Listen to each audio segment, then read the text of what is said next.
ಅವಶ್ಯಕತೆ ಇಲ್ಲೇನೋ ಅನ್ನಿಸ್ತು. ಅಷ್ಟು ಚಂದ ಅವ್ರು ಮಾತನಾಡಿದ್ರು. ಅದರ ಅರ್ಥ ಏನಂದ್ರೆ, ಗುರುವಿಗೆ ಯಾವಾಗ ಸಂತೋಷ ಆಯ್ತದಂದ್ರೆ, ಗುರುವಿನಕ್ಕಿಂತ ಶಿಷ್ಯ ಚೆನ್ನಾಗಿ ತಯಾರಾದರು ಅಂದ್ರೆ ಅದರಷ್ಟು ಖುಷಿ ಮತ್ತೆ ಯಾವುದೂ ಇರಲ್ಲ. ಹಂಗೆ ಅರ್ಪಿತಾ ಇವತ್ತು ಅನುಭವ ಮಂಟಪ ಸಂಸ್ಕೃತಿ ವಿದ್ಯಾಲಯದಲ್ಲಿ ಅಲ್ಲಿ ಉಳಿದು ಅಲ್ಲಿ ಸಂಸ್ಕಾರ ಪಡ್ಕೊಳ್ತಾ ಇಷ್ಟು ತಯಾರಾಗ. ಇನ್ನೊಂದು 4 ವರ್ಷ ಇತ್ತು ಅಂದ್ರೆ ಮತ್ತೆ ಪೂರ ಕರ್ನಾಟಕದಾಗೆ ಫೇಮಸ್ ಪ್ರವಚನಕಾರ ಇದ್ದಾಳೆ. ಅದ್ರಾಗೇನು 2 ಮಾತಿಲ್ಲ. ಎಲ್ಲರೂ ಒಂದೊಂದು ಕಾರ್ ತೊಗೊಂಡು ಬಂದು 50,000 ಕೊಡ್ತೇವೆ ಬಾ, 1 ಲಕ್ಷ ಕೊಡ್ತೇವೆ ಬಾ ಅಂತ ಕರೀತಾರೆ. ಹಂಗೆ ಅದ. ನಿನ್ನ ಬಂದು ಹುಡುಗಿನೂ ಚೆನ್ನಾಗಿ ಮಾತಾಡಿದಳು, ಇವತ್ತೂ ಚೆನ್ನಾಗಿ ಮಾತಾಡಿದಳು. ಅದಕ್ಕೆ ಇದೇ ನಮ್ಮ ಉದ್ದೇಶ ಏನು ಅಂದರೆ, ಅದು ಯಾಕೆ ಮಾಡೀವಿ, ವರ್ಷಕ್ಕೆ 1 ಕೋಟಿ ರೂಪಾಯಿ ಖರ್ಚದ, 100 ವಿದ್ಯಾರ್ಥಿಗಳರ, ಅವ್ರಿಗೆ ಶಿಕ್ಷಣ ಫ್ರೀ, ವಸತಿ ಫ್ರೀ, ಊಟ ಫ್ರೀ, ಬಟ್ಟೆ ಎಲ್ಲನೂ ಉಚಿತವಾಗಿ ಕೊಡ್ತಾಯಿದೆ. ಅದಕ್ಕೆ ನಿಮ್ಮೆಲ್ಲರೂ ಇದು ಚಲೋ ಕಾರ್ಯ ಅನ್ನಿಸ್ತು ಅಂದ್ರೆ ನೀವು ಅನುಭವ ಮಂಟಪ ಸಂಸ್ಕೃತಿ ವಿದ್ಯಾಲಯಕ್ಕೆ ಯಾರು ಜೋಳ, ಬ್ಯಾಳಿ, ಕಾಳು ಅಥವಾ ಕೆಲವರು ದುಡ್ಡು ಏನು ಬೇಕಾದರೂ ಸಲ್ಲಿಸ್ಬೋದು ಅಂತ ಒಂದು ಮಾತನ್ನು ಹೇಳ್ತೀನಿ. ಯಾಕಂದ್ರೆ ನಾವು ಏನೂ ಹೇಳಿಲ್ಲ ಅಂದ್ರೆ ಅದು ನೀವೇನು ಕೊಡೋರಲ್ಲ, ತಿಳಿದಂತೂ ಯಾರೂ ಕೊಡೋರಲ್ಲ ಈಗಿನ ಕಾಲದಾಗ. ಸ್ವಲ್ಪ ಈ ತೆಂಗು ಉದ್ರಲ್ಲ ಅಂತ ಸ್ವಲ್ಪ ಹಿಂಗೆ ಕುಡುಗಿಲ್ಲ ಹಾಕಿ ಹಿಂಗೆ ಮಾಡಿದ್ರೆ ಕೆಳಗೆ ಬೀಳ್ತಾವಂತ ತೆಂಗು, ತಂತಾನೆ ಬೆಳಲ್ಲ ಅಂತ ಹೇಳ್ತಾರೆ. ಹಂಗೆ ಇದೊಂದು ಒಳ್ಳೆಯ ಕೆಲಸ ಅದ. ಇದು ಇನ್ನೂ ಅವ್ರಿಗೆ ಕಟ್ಟಡ ಇಲ್ಲ, ಕಟ್ಟಡ ಮಾಡಬೇಕೀಗ. ಈ ಸದ್ಯ ಟೆಂಪ್ರವರಿ ಕಟ್ಟಡಗಳೆಲ್ಲ ತಗಡ್ದ ರೂಮ್ಗಳವ, ಅದ್ರಾಗೆ ಅವ್ರ ಪಾಪ ಖುಷಿಯಿಂದರ ಸದ್ಯ. ಅದಕ್ಕೆ ಅದೇ ಆದಂಥ ಒಂದು ಶಿಸ್ತು ಮಾಡಬೇಕಾಗ್ಯದ. ಇದೊಂದು ಒಳ್ಳೆಯ ಕೆಲಸ. ಅಂದ್ರೆ ಶಿಕ್ಷಣದ ಜೊತೆ ಮತ್ತು ಹಿಂಗಂದು ಕೂಡಲೇ ಶಿಕ್ಷಣದಾಗ ಅವರು ಕಡಿಮೆ ಅಂತ ತಿಳ್ಕೊಬೇಡ್ರಿ. ಒಬ್ಬೊಬ್ಬರು 90%, 95%, 91% ತೊಗೋತಾರೆ ಅವರೆಲ್ಲ. ಅಷ್ಟು ಶಿಕ್ಷಣದಲ್ಲಿನೂ ಮುಂದೆ, ಪ್ರವಚನದಲ್ಲಿನೂ ಮುಂದೆ, ಹಾಡೋದ್ರಲ್ಲಿನೂ ಮುಂದೆ.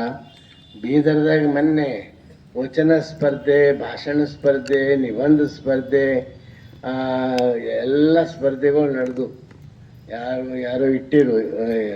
2-3 ಸಲ ಅಲ್ಲಿ ಬೀದರ್ದಾಗಿದ್ದು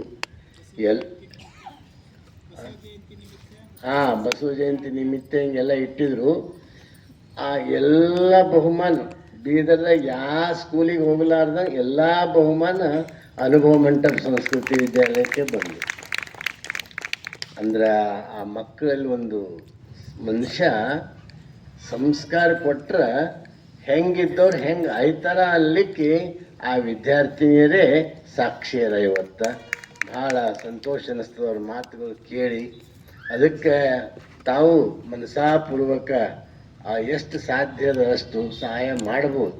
ಅದು ನಿರಂತರವಾಗಿರ್ತದೆ. ಅದು ಪ್ರತಿ ವರ್ಷ 100 ವಿದ್ಯಾರ್ಥಿಗಳು ಅಲ್ಲಿ ಇರ್ತಾರೆ, ಅದರಲ್ಲಿ ಹೋಗ್ತಾರೆ ಮತ್ತು ಹೊಸವರು ಬರ್ತಾರೆ, ಹಿಂಗೆ ನಡೀತಿರ್ತದೆ. ಅದಕ್ಕೆ ಆ ಗುರುವಿನ ಬಗ್ಗೆ ಭಾಳ ಚಂದ ಮಾತಾಡಿದ್ರು. ಇವತ್ತಿಗೆ ನಮ್ಮ ಇನ್ನೊಬ್ಬರು ಗುರುಗಳು ಯಾಕಿಲ್ಲ ಅಂತ ನಿಮಗೆಲ್ಲ ಅನುಮಾನ ಬಂದಿರ್ಬೋದು. ಅದಕ್ಕೆ ಅವರಿಗೆ ಒಂದು ಊರವ್ರ ಆಮಂತ್ರಣ ಕೊಟ್ಟಾರ, ಅವ್ರ ಊರಿಗೆ ಹೋಗ್ಯಾರ. ಈಗಿನ ದಿನ ನೀವು ಅಷ್ಟೇ. ಒಬ್ಬ ವಿದ್ಯಾರ್ಥಿನಿ ಮಾತಾಡ್ತಾಳ, ನೀವು ಅಷ್ಟೇ. ಅದಕ್ಕೆ ಟೈಮಿಗೆ ಬರ್ರಿ, ಟೈಮಿಗೆ ಹೋಗ್ರಿ ಅಂತ ಒಂದು ಸೂಚನೆಯನ್ನು ಕೊಟ್ಟು, ನಾವೆಲ್ಲ ಪ್ರಭುಲಿಂಗ ಅಲ್ಲಮ ಪ್ರಭುದೇವರ ವಚನಗಳನ್ನು ದರ್ಶನವನ್ನು ಮಾಡ್ತಾಯಿದ್ವಿ. ಅಲ್ಲಮ ಪ್ರಭುಗಳು ಭಾಳ ದೊಡ್ಡ ಯೋಗಿಗಳು, ಭಾಳ ದೊಡ್ಡ ಅನುಭಾವಿಗಳು. ಅವ್ರು ಹೋದಲ್ಲೆಲ್ಲ ಏನು ಹರಡ್ತಾರೆ ಅಂದ್ರೆ ಪ್ರೀತಿ, ಶಾಂತಿ, ಸಮಾಧಾನ ಹಂಚ್ಕೋತ ಹೋಗ್ತಿದ್ರು. ಎಂಥೆಂಥವರು ಉದ್ಧಾರ ಆಗ್ಯಾರ ಅಲ್ಲಮ್ಮ ಪ್ರಭುವಿನ ಕೈದಾಗ. ಸಾವಿರಾರು ಜನ, ಲಕ್ಷಗಟ್ಟಲೆ ಜನ ಪರಿವರ್ತನೆಯಾಗಿ ಅವರು ಈ ಮಾರ್ಗಕ್ಕೆ, ಬಸವ ಪಥಕ್ಕೆ ಅವರು ಬಂದಾರ. ಅದರಲ್ಲಿ ಒಂದೆರಡು ಉದಾಹರಣೆ ಯಾರ ಹೇಳ್ತಾರೆ ನೀವು ಕೇಳಿದವ್ರು, ಅವ್ರಿಂದ ಉದ್ಧಾರ ಆದವ್ರು ಯಾರಂಬೋದು? ಸಿದ್ದರಾಮೇಶ್ವರ, ಗೊಗ್ಗಯ್ಯ, ಮುಕ್ತಾಯಕ್ಕ, ಹಿಂಗೆ ಅನೇಕರು ಅದಾರ. ಇರಲಿ ಅಂದ್ರೆ ಅಂಥ ಅಂಥ ಅಲ್ಲಮ್ಮ ಪ್ರಭುಗಳು ಒಬ್ಬ ಚಾಮರಸ ಕವಿ ಅಂತ ಅವ್ರ ಬಗ್ಗೆ ಒಂದು ಕಾವ್ಯ ಬರೆದನ್, ಪ್ರಭುಲಿಂಗ ಲೀಲೆ ಅಂತ ಅದ್ರ ಹೆಸರು. ಆ ಪ್ರಭುಲಿಂಗ ಲೀಲೆಯಲ್ಲಿ ಈ ಅಲ್ಲಮ್ಮ ಪ್ರಭುದೇವರ ಪ್ರವಚನ ಹೆಂಗೆ ಕೇಳಬೇಕು, ಅವ್ರು ಹೆಂಗಿರಬೇಕು ಅನ್ನೋದನ್ನು ಭಾಳ ಸೊಗಸಾಗಿ ಹೇಳಿದಾನೆ. ಅದು ಒಂದು ನುಡಿ ಆ ಹುಡುಗಿಯರಿಗೆಲ್ಲ ಭಯಪಟ್ಟು ಬರ್ತದಿದು, ನಮಗೇನು ಬರಲ್ಲ ಭಯಪಟ್ಟು.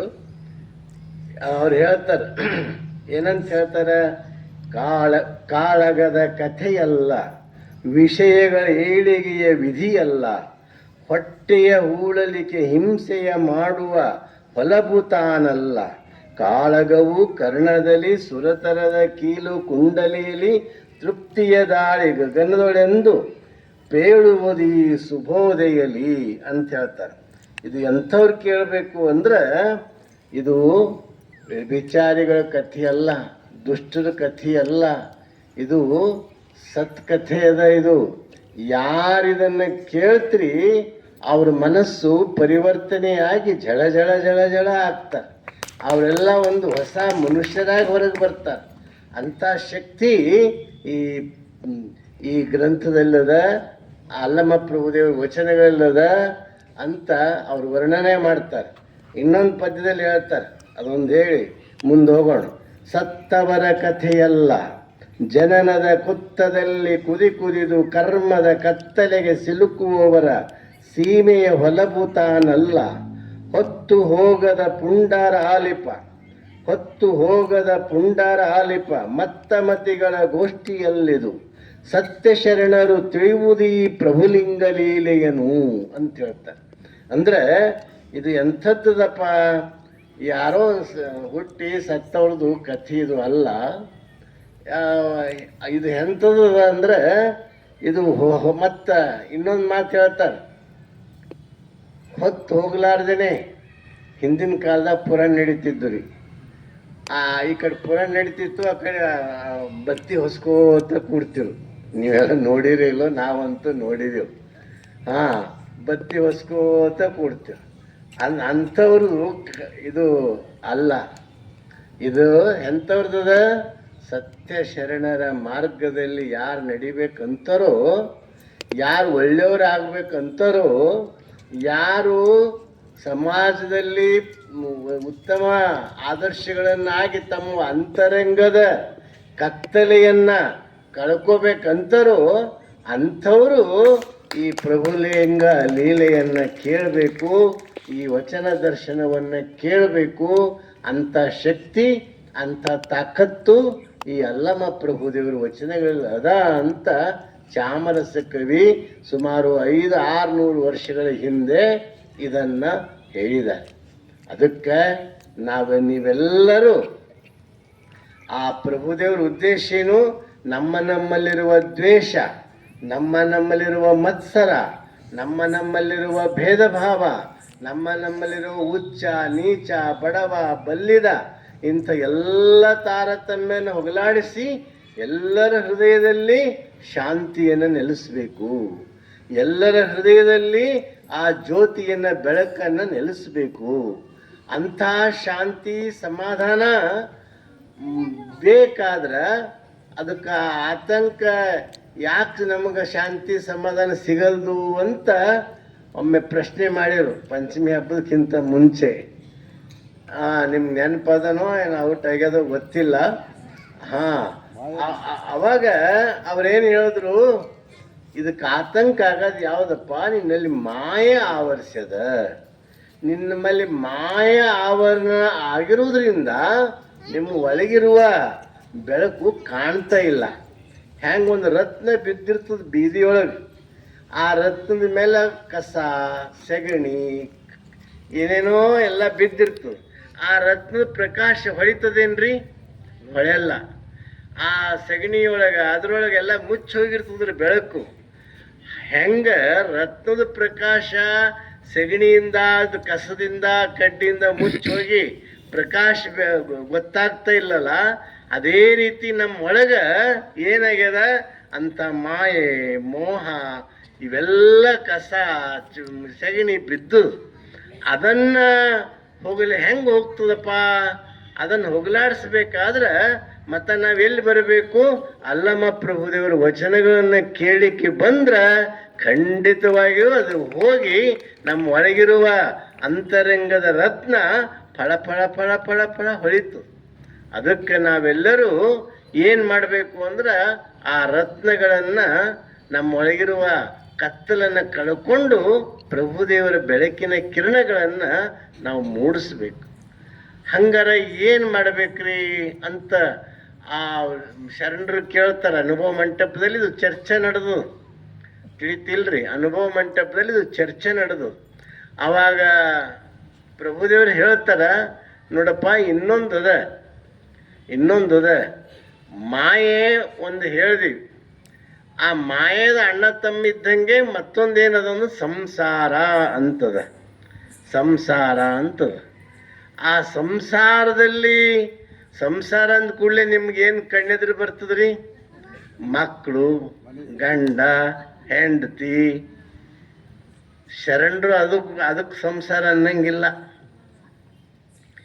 ಎಲ್ಲ ಇರಲಿ, ಗಂಡ ಹೆಂಡತಿ ಇರಲಿ, ಮಕ್ಕಳು ಇರಲಿ, ಮೊಮ್ಮಕ್ಕಳು ಇರಲಿ, ಆದ್ರೆ ನಮ್ಮ ಗುರಿಗೆ, ನಮ್ಮ ಶಾಂತಿಗೆ, ನಮ್ಮ ಸಮಾಧಾನಕ್ಕೆ, ನಮ್ಮ ಸಂತೃಪ್ತಿಗೆ, ನಮ್ಮ ಸಾಧನೆಗೆ ಅದು ಅಡ್ಡಿ ಬರಬಾರ್ದು. ಆ ಸಂಸಾರದಾಗ ಇದ್ದು ಅದನ್ನು ಅಡ್ಡಿ ಬಂತು ಅಂದ್ರೆ ಅದು ಆ ಶಾಂತಿ ಸಿಗಲ್ಲ. ಸಂಸಾರದಾಗ ಇದ್ದು ಎಷ್ಟು ಜನ ಇದ್ದಿಲ್ಲ? ಹಳಕಟ್ಟಿಯವ್ರು ಇದ್ದಿಲ್ಲ ಏನು? ಸಂತ ತುಕಾರಾಮ್ ಇದ್ದಿಲ್ಲ ಏನು? ಎಷ್ಟು ಸಾವಿರಾರು ಜನ ಸಂಸಾರದಲ್ಲಿ ಇದ್ರೆ ವಿಶ್ವಕ್ಕೆ ಖ್ಯಾತಿಯಾಗ್ಯಾರ. ಆದ್ರೆ ಅದನ್ನೇ ಸಂಸಾರದಲ್ಲಿ ಇರಬೇಕು. ಹೆಂಗಿರಬೇಕು? ಇರ್ಲಾರ್ದಂಗೆ ಇರಬೇಕು. ಹೆಂಗ್ರಿ ಅಂತ ನೀವು ಕೇಳ್ಬೋದು. ನೀವೆಲ್ಲ ಹಡಗು ನೋಡಿರಿ. ಹಡಗು ಎಲ್ಲಿರ್ತದ್ರಿ? ನೀರಾಗಿರ್ತದೆ. ಆದ್ರೆ ಹಡಗಿನಾಗ ನೀರು ಬಂದ್ರೆ ಚಲೋನ? ಹಡಗು ನೀರಾಗಿರೋದು ಚಲೋ?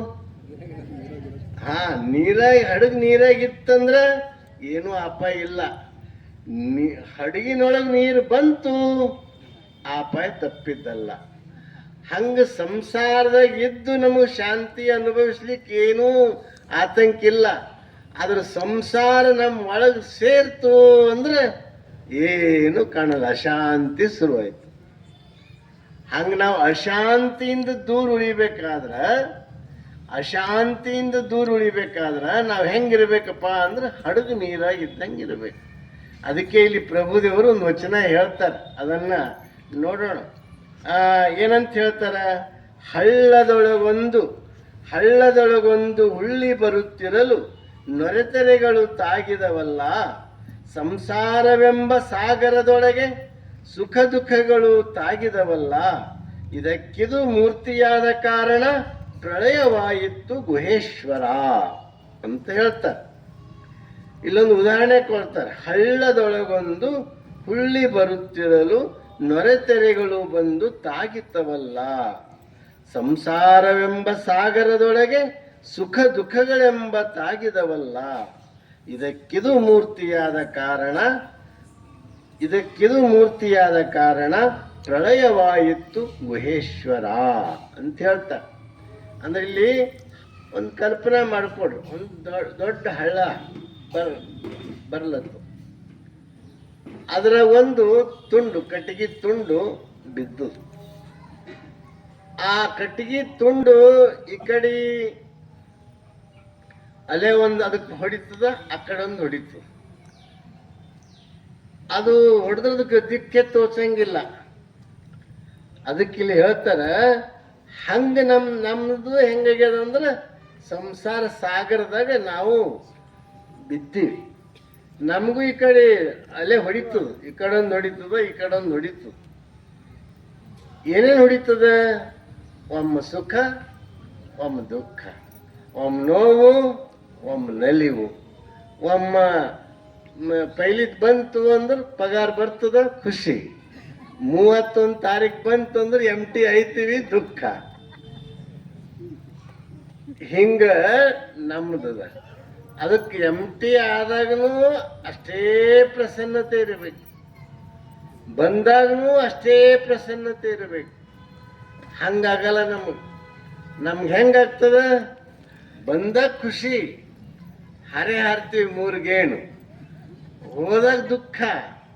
ಹಂಗ ಹಿಗ್ಗು ಕುಗ್ಗುಗಳು ನಮ್ಗಿರಬಾರ್ದು. ಹೆಂಗಿರಬೇಕು? ಸಮಾಧಾನ ಇರಬೇಕು.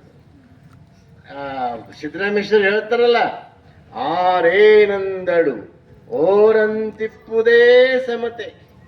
ಯಾರೇನೇ ಅಲ್ಲಪ್ಪ, ಎಷ್ಟೇ ಎಲೆಗಳು ಬರಲಿ, ಹೆಂಗಿರಬೇಕು ಅಂದ್ರೆ ಸಮುದ್ರದಂಗ ಗಂಭೀರವಾಗಿರ್ಬೇಕಂತ, ಶಾಂತವಾಗಿರ್ಬೇಕಂತ. ಅದಕ್ಕೇನಂತಾರೆ? ಆರೇನಂದಡು ಓರಂತಿಪ್ಪುದೇ ಸಮತೆ. ಓರಂದ್ರೇನು? ಸಮುದ್ರ. ಯಾರೇನೇ ಅಂದ್ರೂ ನಮ್ಗೆ ನೋವಾಗಬಾರ್ದು, ನೋವು ಮಾಡ್ಕೊಳ್ಬಾರ್ದು. ನಾವು ಹೆಂಗಿರಬೇಕು? ಸಿದ್ಧಾರೂಢರು ಹೇಳ್ತಾರೆ ಚರಿತ್ರೆಯಲ್ಲಿ, ಒಬ್ರು ಯಾರೋ ಶಿಷ್ಯ ಬೆಂಕಿ ಕೆಂಡ ಇಟ್ಟನಂತ ಅಷ್ಟೇ ಪ್ರಸನ್ನಿದ್ರು ಅಂತ. ಮತ್ತೊಬ್ಬ ಬಂದು ಬಂಗಾರ ಕಿರೀಟ ಇಟ್ಟಂತ, ಅವಾಗನು ಅಷ್ಟೇ ಪ್ರಸನ್ನ. ಬಂಗಾರ ಕಿರೀಟ ಇಟ್ಟಾರಂತವ್ರು ಹಿಗ್ಗಾಗ್ಲಿಲ್ಲ, ಬೆಂಕಿ ಕೆಂಡ ಇಟ್ಟ ಅಂತ ಹೇಳಿ ಕುಗ್ಗಾಗ್ಲಿಲ್ಲ. ಅದೇ ಸ್ಥಿತ ಪ್ರಜ್ಞೆ, ಅದೇ ರೀತಿ ಅವ್ರು ಇದ್ರಂತ. ಹಂಗ ನಮ್ಮ ಜೀವನದಾಗೂ ಈ ಸ್ಥಿತಿ ಬರಬೇಕಾದ್ರೆ ಅದಕ್ಕೆ ಯಾವುದು ಬೇಕು ಅಂದ್ರೆ ಅಧ್ಯಾತ್ಮನೇ ಬೇಕು. ವಚನಗಳನ್ನ ಬೇಸ್ ಯಾರ ಹತ್ತಿರ ಇರ್ತದಲ್ಲ, ವಚನಗಳ ತಳಹದಿ ಯಾರ ಹತ್ತಿರ ಇರ್ತದಲ್ಲ, ಅವರು ಎಂಥದ್ದೇ ಬರಲಿ ಸ್ವಲ್ಪ ಸಮಾಧಾನ ಇರ್ತಾರೆ, ಶಾಂತವಾಗಿರ್ತಾರೆ, ಆನಂದವಾಗಿರ್ತಾರೆ.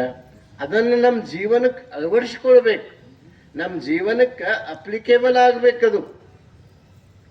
ಬರೇ ಹೇಳೋದಕ್ಕೆ ಕೇಳೋದಕ್ಕೆ ಉಪಯೋಗ ಆಗಲ್ಲ. ಹೇಳಿದ್ದನ್ನ ಕೇಳಿದ್ದನ್ನ ಬದುಕಿನಲ್ಲಿ ತಂದ್ರೆ ನಮ್ಗೆ ಆನಂದ ಆಯ್ತು. ಹೋಳಿಗೆ ಹೊಟ್ಟೆ ಮೇಲೆ ಕಟ್ಕೊಂಡ್ರು ಹೊಟ್ಟೆ ತುಂಬ್ತದೇನು? 1 ಡಜನ್ ಹೋಳಿಗೆ ತೊಗೊಂಡು ಹಿಂಗೆ ಬಿಟ್ಕೊಂಡು ಕಟ್ಕೊಂಡ್ರಪ್ಪ, ಹೊಟ್ಟೆ ತುಂಬ್ತದೇನು? ಇಲ್ಲ. ಅದನ್ನು ನಾವು ಏನು ಮಾಡಬೇಕು? ಅದನ್ನು ನಮ್ಮ ಒಳಗೆ ಸ್ವೀಕಾರ ಮಾಡಬೇಕು. ಸ್ವೀಕಾರ ಮಾಡಿದ್ರೆ ನಮ್ಮ ಜೀವನ ಆನಂದವಾಗಿರ್ತದೆ. ಅದಕ್ಕೆ ಇಲ್ಲಿ ಹೇಳ್ತಾರೆ, ಹಳ್ಳದೊಳಗೊಂದು ಹುಳ್ಳಿ ಬರುತ್ತಿರಲು ನೊರೆತೆರೆಗಳು ತಾಗಿತ್ತಲ್ಲ. ಒಂದು ಉದಾಹರಣೆ ಕೊಡ್ತಾರ. ಒಂದು ಹಳ್ಳ ಬರ್ಲತ್ತದ, ಅದ್ರಾಗ ಒಂದು ತುಂಡು ಕಟ್ಟಿಗೆದ ಒಂದು ಪೀಸ್ ಬಿದ್ದು ತೇಲ್ಕೋತ ಬರ್ಲತ್ತದ. ಈ ಕಡೊಂದು ತೆರೆ, ಆ ಕಡೊಂದು ತೆರೆ, ಈ ಕಡೊಂದು ತೆರೆ, ಆ ಕಡೊಂದು ತೆರೆ ಬಡಿಲತ್ತದ. ಅದು ಹಂಗೆ ನಮ್ಮದು ಹೆಂಗೆ ಸಂಸಾರ ಸಾಗರದೊಳಗೆ ತೆರೆಗಳು ಬಡಿಲತ್ತವ. ಆದರೆ ಆ ತೆರೆಗಳು ಸುಖ ದುಃಖಗಳಿಗೆ ನಾವು ಹೆದರ್ಲಾರ್ದಂಗಿದ್ರೆ ನಾವು ಗೆದ್ದಂಗೆ. ಇಲ್ಲ ಹೆದರ್ದೀವಿ ಅಂದ್ರೆ ಸಂಸಾರದಾಗ ಬಿದ್ದಂಗೆ. ಅವಂತೂ ಇರವೇ. ಬೆಳಕಾಗಣ ಕತ್ತಲೆ, ಕತ್ತಲಾಗಣ ಬೆಳಕು, ಇವು ಜೀವನದುದ್ದಕ್ಕೂ ಇರವೇ. ಹಾಗೆ ಇಲ್ಲಿ ಈಗ ನೀವು ನೋಡ್ರಿ, ಇತ್ತೀಚೆಗೆ ನಾ ಹೇಳ್ತೀನಿ, ಭಾಳ ಸಲ ಹೇಳಿನಿ, ನೀವು ಕೇಳಿರಿ. ಇನ್ನೊಮ್ಮೆ ನೆನಪು ಮಾಡಿಕೊಡ್ತೀನಿ. ಪೋಲಿಯೋ ಡ್ರಾಪ್ಸ್ ಹಾಕ್ತಾರೆ. ಯಾರಿಗೆ ಹಾಕ್ತಾರ್ರಿ? ಸಣ್ಣ ಮಕ್ಕಳಿಗೆ ಹಾಕ್ತಾರೆ. 1-2 ಹನಿ ಹಾಕ್ತಾರೆ. ಆ 2 ಹನಿ ಆ ಹುಡುಗನ ಆಯುಷ್ಯ ಪರ್ಯಂತ ಇದು ಬರಲ್ಲಂತ. ಅಂಗವಿಕಲತೆ, ಪ್ಯಾರಲೈಸಿಸ್, ಲಕ್ವ ಅಂತಂತಾರಲ್ಲ, ಅದೇನೂ ಬರಂಗಿಲ್ಲಂತ, ಏನೂ ಬರಂಗಿಲ್ಲ. 1-2 ಹನಿ ಹಾಕಿದ್ರೆ ಆಯುಷ್ಯ ಪರ್ಯಂತ ಅವ ಸುರಕ್ಷಿತವಾಗಿರ್ತಾನೆ. ಹಂಗೆ ನಾವು ಅಲ್ಲಮ್ಮ ಪ್ರಭುದೇವರು ಒಂದೆರಡು ವಚನ ನಾವೊಂದು ಅದು ಇದೊಂದು ಹನಿ ಇದ್ದಂಗೆ. ಎದ್ರ ಹನಿ?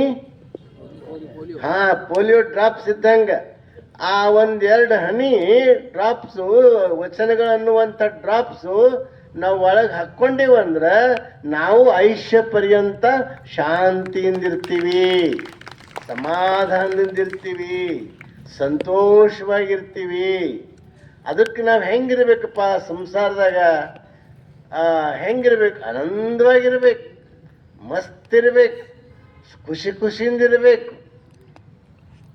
ಗಂಡ ಹೆಂಡತಿ ಇಬ್ಬರು ಬಲ್ಲಿನೂ ನಾ ನಾ ನಾ ಇದು ಇರಬಾರ್ದು. ಗಂಡ ಏನು ಅನ್ಬೇಕ್ರಿ? ಎಲ್ಲ ನಿಂದೆ, ಎಲ್ಲ ನಿಂದೆ ಅನ್ಬೇಕು. ಹೆಂಡತಿ ಏನು ಅನ್ಬೇಕು? ನಂದೇನಿಲ್ರಿ. ಮತ್ತು ಗಂಡ ಎಲ್ಲ ನಂದೇ, ನಂದೇ ಅನ್ಬಾರ್ದಕ್ಕಿ. ಆಕೆ ಏನನ್ಬೇಕು? ನಂದೇನಲ್ಲ ರೀ, ಎಲ್ಲ ನಿಮ್ಮದೇ, ಎಲ್ಲ ನಿಮ್ಮದೇ. ಹಿಂಗೆ ಯಾರು ಅಂತಿರಲ್ಲ ಅದೇ ಮನೆ ಮಹಾಮನಿ ಆಯ್ತದ, ಕೈಲಾಸ ಆಯ್ತದ, ಅದು ಸ್ವರ್ಗ ಆಯ್ತದ. ಇಬ್ಬರ ಬಲಿನೂ ನಂದು ಖರೆ ಅಂದಾಗ ಅದು ಸ್ವರ್ಗ ಹೆಂಗಾಯ್ತು? ಆಗಲ್ಲ. ಅದಕ್ಕೆ ನಾವು ಸತಿಪತಿಗಳು, ಅದಕ್ಕೆ ನಾ ಹೇಳ್ತಿರ್ತೀನಿ ಅವಾಗ, ಎರಡು ಕಣ್ಣಿದ್ರು ಇದು ವಸ್ತು ಒಂದೇ ಅದ. ಎರಡು ಕಣ್ಣಿಗೆ ಎರಡು ಕಾಣತ್ತವೆ ನಿಮಗೆ? ಇಲ್ಲ, ಒಂದೇ ಕಾಣಿಸ್ತದೆ. ಎರಡು ಕೈ ಅದಾವ, ಎರಡು ಕೈ ಇದ್ರೂ ಒಂದೇ ಕ್ರಿಯೆ ಮಾಡ್ತದೆ, ಒಂದೇ ಕ್ರಿಯೆ ಮಾಡ್ತದೆ. ಎರಡು ಕಾಲು ಇರ್ತಾವ, ಒಂದು ಕಾಲು ಆಶ್ರಮಕ್ಕೆ, ಒಂದು ಕಾಲು ಮತ್ತೆಲ್ಲರ ಹೋಗ್ತದೇನು? ಇಲ್ಲ, ಒಂದೇ ಕಡೆ ಬರ್ತದೆ. ಹಂಗೆ ಕಾಲು ಎರಡಿದ್ರೂ ಒಂದೇ ಕಡೆ ಹೆಂಗೆ ಚಲಿಸ್ತದೆಯೋ, ಕೈಗಳು ಎರಡಿದ್ರೂ ಒಂದೇ ಕ್ರಿಯೆ ಹೆಂಗೆ ಮಾಡ್ತಿದೆಯೋ, ಕಣ್ಣು ಎರಡಿದ್ರೂ ಹೆಂಗೆ ಒಂದೇ ವಸ್ತು ಕಾಣ್ತದೋ, ಅದೇ ರೀತಿಯಾಗಿ ನಮ್ಮ ಸತಿ ಪತಿ ದೇಹ ಎರಡಿದ್ರೂ ಅವ್ರ ಭಾವ, ಉದ್ದೇಶ, ಗುರಿ ಒಂದೇ ಆಗಿತ್ತು ಅಂದ್ರೆ ಅದೇ ಮನೆ ಮಹಾಮನೆ. ಮಹಾಮನೆ ಅಂದ್ರೆ 3 ಅಂತಸ್ತು 5 ಅಂತಸ್ತು ಕಟ್ಟಿದಕ್ಕೆ ಮಹಾಮನೆ ಅನ್ನಲ್ಲ. ಯಾವ ಮನೆಯಲ್ಲಿ ಆನಂದ ಇರ್ತದೋ, ಯಾವ ಮನೆಯಲ್ಲಿ ಶಾಂತಿ ಇರ್ತದೋ, ಯಾವ ಮನೆಯಲ್ಲಿ ಸಮಾಧಾನ ಇರ್ತದೋ, ಯಾವ ಮನೆಯಲ್ಲಿ ಸದಾ ಆನಂದ ಇರ್ತದೋ ಅದೇ ಮಹಾಮನಿ, ಅದೇ ಮಹಾಮನಿ. ಯಾರೋ ಸಂತ ತುಕಾರಮ್ಮಗ ಏನೋ ಕೊಡ್ಲಾಕ್ ಹೋದ್ರಂತ, ಭಾಳ ಗರೀಬದ ಪರಿಸ್ಥಿತಿ ಅಂತ. ಅವಾಗ ನಾ ಗರೀಬ್ ಇದ್ದಿದ್ದು ನಿನಗೆ ಯಾರಂದರು ಅಂದ್ರಂತಕ್ಕೆ. ನನಗೇನು ಅವಶ್ಯಕ ಇಲ್ಲ. ಆಗ ಹೇಳ್ತಾ, ನನ್ನಷ್ಟು ಶ್ರೀಮಂತರು, ಮರಾಠಿದಾಗ ಅದು, ನನ್ನಷ್ಟು ಶ್ರೀಮಂತರು ಯಾರೂ ಇಲ್ಲ, ನಮ್ಮಷ್ಟು ಶ್ರೀಮಂತರು ಯಾರೂ ಇಲ್ಲ ಅಂತ ಅವ್ರು ಅವಂಗೆ ಆಡ್ತಾರೆ. ಅಂದ್ರೆ ಹಂಗಿರ್ಬೇಕು. ದೇವ್ರು ನಮ್ಗೆ ಏನು ಕೊಟ್ಟಿರ್ತಾನ ಅದ್ರಾಗ ಆನಂದ ಇರ್ಬೇಕು, ತೃಪ್ತಿ ಇರಬೇಕು. ಮೊನ್ನೆ ಒಂದು ಮನೆ ಶಾಂತಿಗೆ ಹೋದ ಹಿಂಗೆ ಆಯಿತು. ಏನು ಚಂದ ಕಟ್ಟಿದವರೇ, 4 ತಗಡದ ಮನೆ ಇತ್ತು. ನಾ ಬಂದಾಗ ಎಷ್ಟು ಚಂದ ಮಾಡಿರಿ ಅಂತಂದೆ. ಗುರುಗಳೇ ಎಲ್ಲ ನನ್ನ ಹೆಂಡ್ತಿದೆ ಪುಣ್ಯ ನೋಡ್ರಿ, ಎಲ್ಲ ನನ್ನ ಹೆಂಡ್ತಿದೆ ಪುಣ್ಯ. ನಾ ಅಂದ, ಆಕಿ ಏನಂದಳು, ಯಪ್ಪವ್ರಿ ನಾ ಏನು ಗಳಿಸಾಕಿರಿ, ಏನು ಮಾಡಾಕಿ, ಎಲ್ಲ ಅವ್ರದ್ದೇ ನೋಡ್ರಿ, ಅವ್ರು ಗಳಿಸೋರು, ಅವ್ರು ಮಾಡೋರು ಅವರೇ ಮಾಡ್ಯಾರ, ಆಕಿ ಎಲ್ಲಾಕಿ. ನಾ ಅಂದ, ಇದು ಖರೆ ಮಹಾಮನಿ ಆಯ್ತದಲ್ಲಪ್ಪ ಅಂತ ಅನಿಸ್ತು. ಹಂಗಿರ್ಬೇಕು ನಾವು, ಹಂಗಿರ್ಬೇಕು. ಒಂದು ಸಲ ಈ ದಾಂಪತ್ಯ ಪ್ರಶಸ್ತಿ ಅಂತ ಇತ್ತಂತ. ಯಾರು ಸದಾ ನಗನಗ್ತಾ ಇರ್ತಾರ ಅವ್ರಿಗೆ ಒಂದು ಪ್ರಶಸ್ತಿ ಕೊಡಬೇಕು ಅಂತ ನಿರ್ಣಯ ಮಾಡಿದ್ರು. ಅದಕ್ಕೊಂದು ಸಮಿತಿ ಮಾಡಿದ್ರು, ಒಂದು ಮೂಗರ್ದು ಶರಣರ ಸಮಿತಿ ಮಾಡಿದ್ರು. ಅವರೆಲ್ಲ ನೋಡಿದ್ರು. ಒಂದು ಮನ್ಯಾಗ ದಿನಾ ನಗ್ತಿರು, ಆ ಮನ್ಯಾಗ ಇವ್ರು ಅಲ್ಲಿಂದೇ ಹೋಯ್ತಿರು ಬರ್ತಿರು. ಒಂದಿನೂ ನಗು ಇರ್ಲಾರ್ದಂಗೆ ಆ ಮನ್ಯಾಗ ಇದ್ದಿರ. ದಿನ ಗಂಡ ನಗೋದು, ಹೆಂಡ್ತಿನೂ ನಗೋದು, ಗಂಡ ನಗೋದು, ಹೆಂಡ್ತಿನೂ ನಗೋದು, ಹಿಂಗೆ ನಕ್ಕೋತ ಇರ್ತಿರು.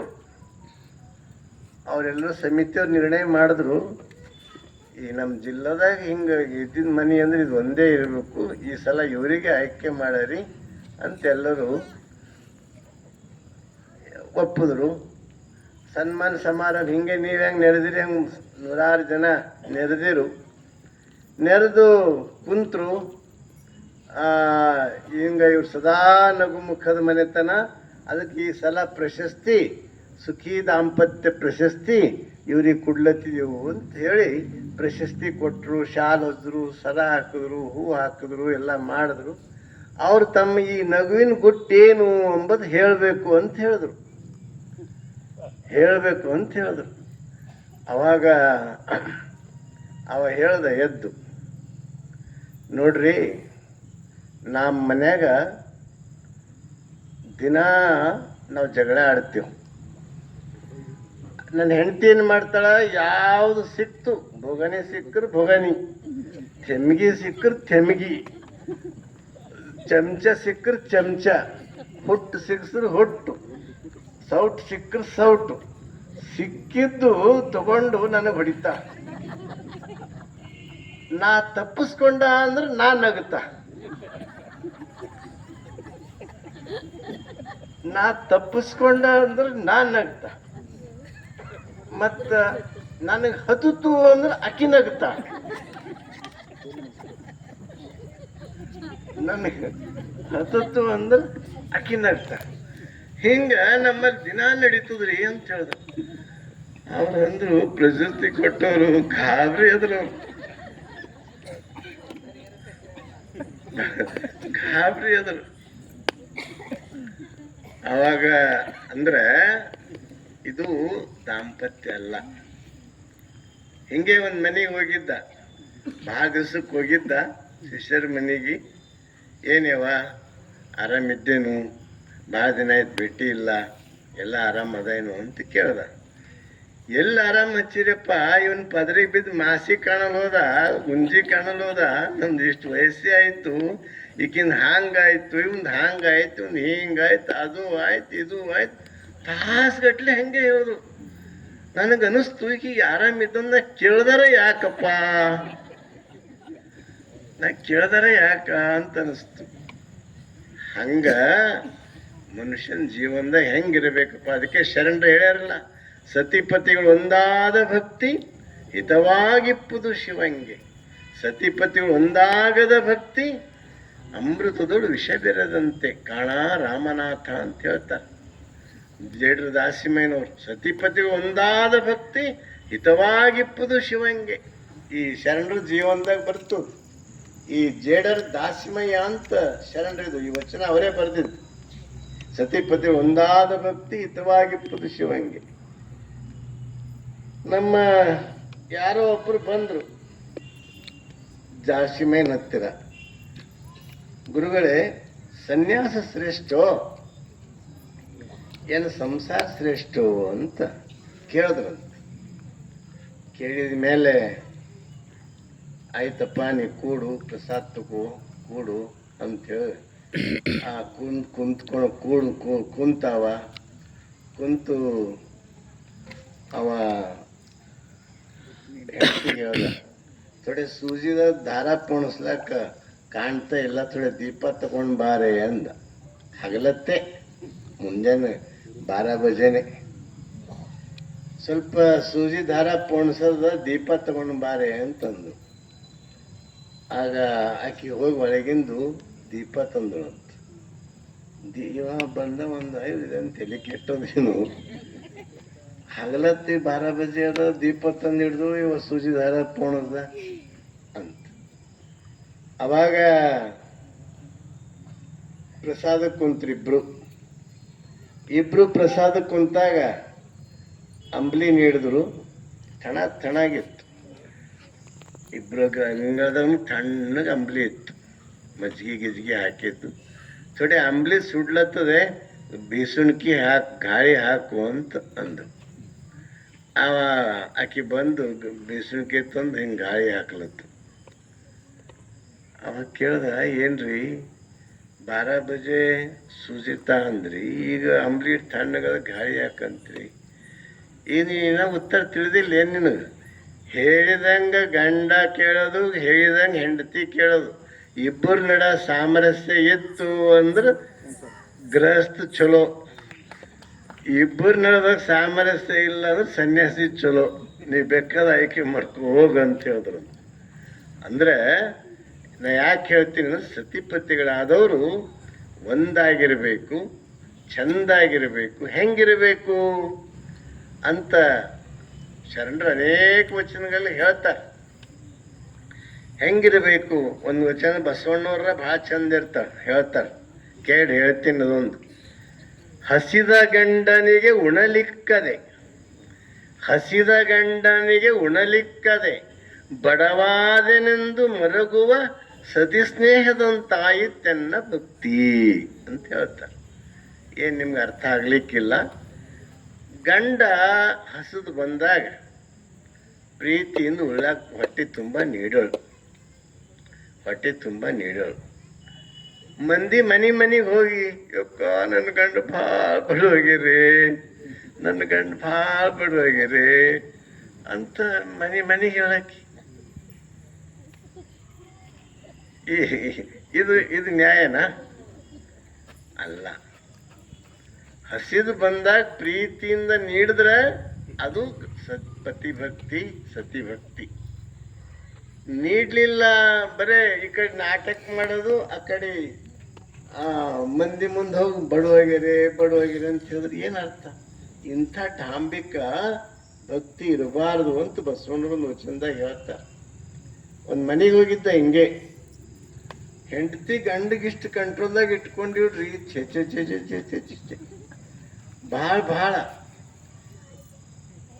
ಅವ ಅಂಬ್ಲಿ ನೀಡು, ಸ್ವಲ್ಪ ಒಳಗೆ ಉಪ್ಪು ಕಮ್ಮಾಗಿತ್ತು, ಹಾಕಿಲ್ಲ ಹಾಕಿ ಹಿಂಗೆ ಕುಡಿಲತ್ತಿದ್ದ. ಹೊಡಿತಾ ಜರ ಉಪ್ಪ ಅಂದ. ಏನಂದಿ ಅಂದಳಕಿ, ಏನಂದಿ ಅಂದಳು. ಇಲ್ಲೇ ಉಪ್ಪಂತ ಊಬಲತ್ತಿದ್ದ ನಾನು, ಉಪ್ಪಂತ ಊಬಲತ್ತಿದ್ದ ನಾನು. ಇದು ಅಲ್ಲ, ಇದು ಅಲ್ಲ. ಹೆಂಗಿರಬೇಕು ನಮ್ದು ಭಕ್ತಿ? ಅದು ಹೆಂಗ ಅಂದ್ರೆ ಹಾಲು ಜೇನು ಕೂಡಿದಂಗಿರ್ಬೇಕು. ಸಂಸಾರದ ಸ್ವರ್ಗ ಆಗ್ಬೇಕು, ಸ್ವರ್ಗ ಆಗ್ಬೇಕು. ಮತ್ತು ಒಂದು ಸ್ವಲ್ಪ ಹೆಚ್ಚು ಕಡಿಮೆ ಇರ್ತಾವ, ಒಬ್ರು ಅಡ್ಜಸ್ಟ್ ಮಾಡ್ಕೋಬೇಕು. ನಮ್ಗೆ ಸಿಕ್ಕೇ ಇಲ್ರಿ ಹೆಂಗಂತ ಹಂಗೆ ನೆಳಬಾರ್ದು. ಹೆಂಗೆ ಸಿಗ್ತಾರೆ ಹಂಗೆ ಹೊಂದ್ಕೋಬೇಕು. ನಾವು ಗಂಡರ ಹೊಂದ್ಕೋಬೇಕು, ಹೆಂಡತಿಯರ ಹೊಂದ್ಕೋಬೇಕು. ಈ ಸಂತ ತುಕಾರಾಮ್ ಮುಂದೆ ಅನೇಕ ಸಲ ಹೇಳಿ ನಿಮ್ಗೆ ಗೊತ್ತದ. ಅಲ್ಲಿ ಹೆಂಡತಿ ಭಾಳ ಜೋರು, ಭಾಳ ಕಡಕ್. ಇವು ವಿಠಲ್ ವಿಠಲ್ ವಿಠಲ್ ಅಂತ ಭಜನೆ ಮಾಡ್ಕೊತ ಹೋಗೋರು, ಮನ್ಯಾಗ ಏನಿರ್ತಿಲ್ಲ, ಜಗಳ ಆಡ್ತಿರು ಪಾಪ. ಆದ್ರೆ ಅವ ಸಮಾಧಾನ ಇರ್ತಿದ್ದವ, ಸಮಾಧಾನ. ಒಂದ್ಸಲ ಎಲ್ಲೋ ಹೋದಾಗ ಯಾರೋ ಅವ್ರಿಗೆ ಅವಮಾನ ಮಾಡಿ ಉಳ್ಳಾಗಡ್ಡಿ ಸರ ಹಾಕಿ ಮೆರೆದ್ರಂತ. ಅವ ಮನೆಗೆ ಬಂದು, ಈಗ ಉಳ್ಳಾಗಡ್ಡಿ ಇಲ್ಲತ್ತಿಲ್ಲ, ಈಗ ತಗೋ ಅಂದಂತ, ಈಗ ತಗೋ ಅಂದ. ಮತ್ತೊಂದು ಸಲ ಸಂತ್ರೆ ಕಬ್ಬು ಕೊಡ್ತೀನಿ ಬರ್ರಿ ತಾಟಕ್ಕಂದ್ರಂತ. ಇವು ಹೋಗಿ ಹೆಂಡತಿ ಕಬ್ಬು ಪಾಕು ತರ್ತಾರೆ ನನ್ನ ಗಂಡ ಅಂತ ತಿಳ್ಕೊಂಡು ಹದಿ ನಡ್ಕೋತ ನಿಂತು. ಅವ್ರ ಪಾಪ ಒಂದು ಪಾಕ್ ಕೊಟ್ಟರು, ಒಂದು ಹೊರಗೆ ಕಬ್ಬು ಕೊಟ್ಟರು. ಬಂದ ತಗೊಂಡು ಹಾದಾಗೆಲ್ಲ ಹುಡುಗರು ಸುಮ್ಮಿರ್ತಾರ. ಸಂತ್ರೆ ನನಗೊಂದು ಕಬ್ರಿ, ನನಗೊಂದು ಕಬ್ರಿ, ನನಗೊಂದು ಕಬ್ರಿ, ನನಗಿಷ್ಟು ಪಾಕ್ರಿ, ನನಗಿಷ್ಟು ಪಾಕ್, ಒಂದೊಂದು ಕೊಟ್ಕೋತ ಇದು ಮಾಡ್ಕೋತ ಅರ್ಧ ಹಾದಾಗ ಪಾಕಲ್ಲೇ ಉಳಿತು. ಬರೀ ಒಂದು ಕಬ್ಬು ಕೈದಾಗ ಹಿಡ್ಕೊಂಡು ಹೊಂಟಾಯವ ಮನೆಗೆ. ಹೆಂಡ್ತಿಗೆ ಸಿಟ್ಟು ಬಂತು. ಏಟ್ ದಾರಿಗೆ ಇದಕ್ಕೆ ನೋಡಿದಾಗ ನೋಡ್ಲತ್ತಿದ ಅಂತ ತಿಳ್ಕೊಂಡು ಸಿಟ್ಟು ಬರೋಣ ಅದೊಂದು ಕಬ್ಬು ಕೈದಾಗ ಕೊಟ್ಟವ ಆಕಿಗೆ. ಅದೇ ಕಬ್ಬು ತಗೊಂಡು ಸಣ್ಣ ಕಸ್ ಗಂಡು ಕೊಟ್ಟು ತುಕಾರಾಮ್ ಮಹಾರಾಜ್. ಅವಾಗ ತುಕಾರಾಮ್ ಮಹಾರಾಜ್ ಏನನ್ಬೇಕು, ಅವ ಜಗಳ ಆಡ್ಲಿಲ್ಲ ಪಾಪ, ಅವ ಏನೂ ಬೈಲಿಲ್ಲ. ಅವ ಏನಂದ, ನಾನೇ ಎರಡು ಮಾಡಿ ಕೊಡ್ಬೇಕಂದ, ನಾವೊಂದು ತಿನ್ಬೇಕು, ನೀವೊಂದು ನೀನೇ ಮಾಡಿಕೊಟ್ಟೆ, ಈಗ ತಗೋ ನೀವೊಂದು ತಿನ್ನು, ಈಗ ನಾವೊಂದು ತಿಂತ. ನೋಡ್ರಿ, ಹಂಗೆ ತಾಳ್ಮೆ ಬೇಕು. ಸತಿಪತಿಗಳು ಜೀವನ ಪರದೇಶದ ಹಂಗೆ ಸಂಸ್ಕೃತಿ ನಮ್ದಲ್ಲ. ಪರದೇಶದ ಸಂಸ್ಕೃತಿ ಚಾಕ್ ಸಕ್ರೆ ತೊಡಿ ಹೆಚ್ಚಿಗೆ ಹಾಕೊಂಡು ಡೈವರ್ಸ್ ಅಂತ.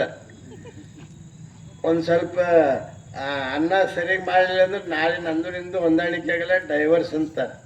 ಅದು ಭಾರತೀಯ ಸಂಸ್ಕೃತಿ ಹಂಗಲ್ಲ. ಇಲ್ಲಿನೂ ಇತ್ತೀಚೆಗೆ ಸ್ವಲ್ಪ ಭಾಳ ಹಂಗೆ ಡೈವರ್ಸ್ ಕೇಸ್ ಭಾಳ ಆಗ್ತಾ ಇದಾವೆ. ಒಳ್ಳೆ ಬೆಳವಣಿಗೆ ಅಲ್ಲ.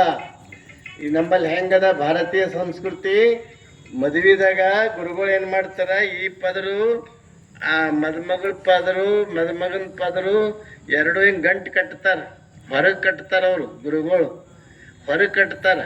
ಆದ್ರೆ ಅಂತರಂಗದ ಗಂಟು 100 ವರ್ಷ ಬೀಳ್ತದ, ಖಾಯಂ ಬೀಳ್ತದ ಗಂಟು. ಇದು ನೀವು ನೆನ್ಪಿಟ್ಕೋಬೇಕು. ಇದು ನಮ್ಮ ಭಾರತೀಯ ಅಡ್ಜಸ್ಟ್ ಆಗ್ಬೇಕು. ಸ್ವಲ್ಪ ಅವ್ರ ಸ್ವಭಾವ ನೋಡಿಕೊಂಡು ನಾವು ಹೊಂದಾಣಿಕೆ ಮಾಡ್ಕೋಬೇಕು, ಆನಂದವಾಗಿರ್ಬೇಕು. ಆ ಗಂಡು ಕೇಳಕ್ಕಿಂತ ಹೆಂಡತಿಯ ಅಡ್ಜಸ್ಟ್ ಆಗಬೇಕು. ಆದ್ರೆ ನಗ್ನಗ್ತಾ ಜೀವನ ಸಾಗಿಸ್ಬೇಕೇ ವಿನಃ ನಾವು ಮನೆ ರಣರಂಗ ಆಗಬಾರ್ದು. ಆ ಮನೆ ರಣರಂಗ ಆಗಬಾರ್ದು, ಅದು ರಸರಂಗ ಆಗಬೇಕು. ಮನೆ ಅನುಭವ ಮಂಟಪ ಆಗಬೇಕು. ಅವಾಗ ಅದು ಶರಣ ಸಂಸ್ಕೃತಿ ಆಗ್ತದ ಅನ್ನೋ ಮಾತನ್ನ ಈ ಸಂದರ್ಭದಲ್ಲಿ ಹೇಳಿ, ಇವತ್ತು ನಿಜಕ್ಕೂ ನಮ್ಮ ಜೀವನ ಅದಕ್ಕೆ ಇಲ್ಲಿ ಪ್ರಭುದೇವರು ಭಾಳ ಚಂದ ಹೇಳ್ತಾರೆ. ಇದಕ್ಕಿದು ಮೂರ್ತಿಯಾದ ಕಾರಣ ಪ್ರಳಯವಾಯಿತು ಗುಹೇಶ್ವರ. ಅಂದ್ರ ಯಾರ ಸಂಸಾರದಾಗ ಮುಣುಗ್ತಾರ ಕೊನೆ ತನಕನೂ ಪ್ರವಚನಕ್ಕೆ ಬರಂಗೇ ಇಲ್ಲ. ನಡ್ರಿ ಅಂದ್ರೆ ನಾವು ನಮ್ಮ ಸ್ವಾರ್ಥಕ್ಕೇನು ಹೇಳಲ್ಲ, ನಿಮ್ಮ ಒಳ್ಳೇದಕ್ಕಾಗೆ ಬರ್ರಿ ಅಂತೀವಿ. ಯಾರು ಬರಲಿಲ್ಲ ಅಂದ್ರೆ ನಮಗೇನು ಆಗಲ್ಲ. ಆದ್ರೆ ನಾವು ಏನು ಆನಂದ ಉಂಡೀವಿ, ನೀವು ಆನಂದ ಉಣಬೇಕು ಅನ್ನೋದು ಇದರಲ್ಲಿ ದಾಸೋಹಂ ಭಾವ ಅದ. ಇದರಲ್ಲಿ ಒಳ್ಳೆ ಕಾರ್ಯ ಅದ ಅಂತ ನಾವು ಬರ್ರಿ ಕರ್ಕೊಂಡು ಬರ್ರಿ ಅಂತೀವಿ. ಒಂದೊಂದು ಎಷ್ಟೋ ಜನ ಇರ್ತಾರ, ಅವರು ಬರಲ್ರಿ, ಆಯಿತು, ಅವ್ರವ್ರಿಗೆ ಬಿಟ್ಟಿದ್ದದು. ಈಗ ಹೆಂಗಿರ್ತದ ಅಂದ್ರೆ, ನಮ್ಮ ಮಠದಾಗ ಒಬ್ಬ ಹುಡುಗಿದ್ದ, ಕಾಮಣಿ ಆಗಿತ್ತು. ಕಾಮಣಿ ಆದ್ರೆ ಆ ಆಯುರ್ವೇದಿಕ್ ಔಷಧವ್ರೇನು ಹೇಳಿದ್ರು, ಒಂದು ರಸ ಅದರಿ ಭಾಳ ಕೈ ಇರ್ತದ, ಅದು ಕುಡಿಸ್ಬೇಕಾಯ್ತದ 3 ರವಿವಾರ ಅಂತ ಏನೋ ಹೇಳಿದ್ದ. ಅವಾಗ ಅವನಿಗೆ ಕರ್ಕೊಂಡು ಬಂದು ಅವ ನಾ ಕೈ ಕುಡಿಯಲ್ಲ ಹಂಗಿಲ್ಲ ಅಂತ ಕುಣಿಲತ್ತವ. 2-3 ಹುಡುಗರಿಗೆ ಹಿಡಿಲಾಕ ಹಚ್ದು. ಅವು 8 ಹುಡುಗರು ಹೋಗಿ ಅವ್ನ ಕೈ ಒಬ್ಬ ಹಿಡ್ದ, ಕಾಲೊಬ್ಬ ಹಿಡ್ದ, ತಲೆ ಒಬ್ಬ ಹಿಡ್ದು ತಗೊಂಡು ಬಂದು ಅವ ಬಾಯಿ ಮಿಟ್ಟಿ ಹಾಕೊಂಡು ಕುಂತ ಅಂದ್ರೆ ಬಾಯಿನೇ ತೆರೀಲಿಲ್ಲ. ಎಷ್ಟು ಪ್ರಯತ್ನ ಮಾಡ್ರೂ ಬಾಯಿ ತೆರೀಲಿಲ್ಲ. ಅವ ಡಾಕ್ಟ್ರನು ಗಟ್ಟಿದ್ದ, ಲಾಳ್ಕಿ ಅದೇನ್ರಿ ಅಂದ.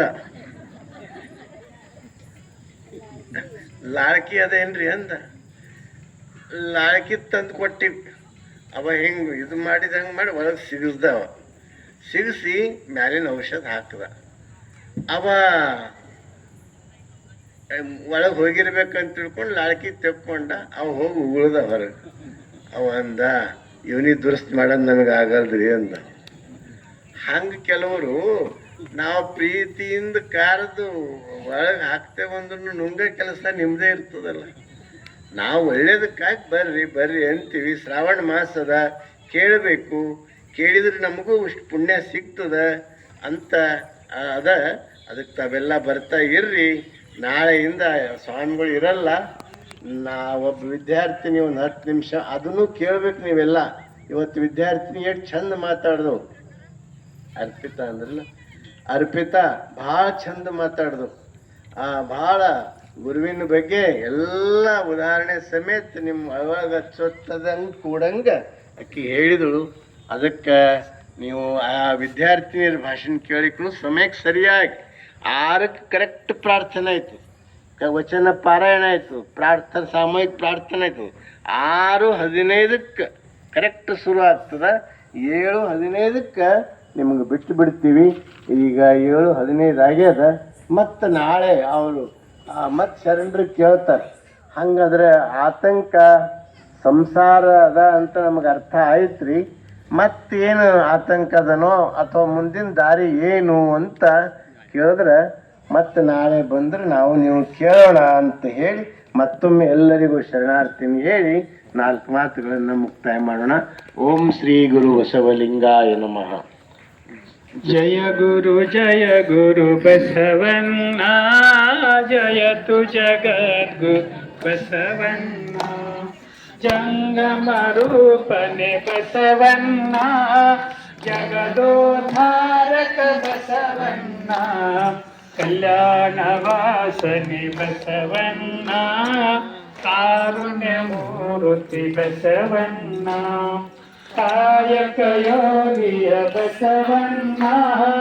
ಕೈವಲ್ಯದಾಸನೆ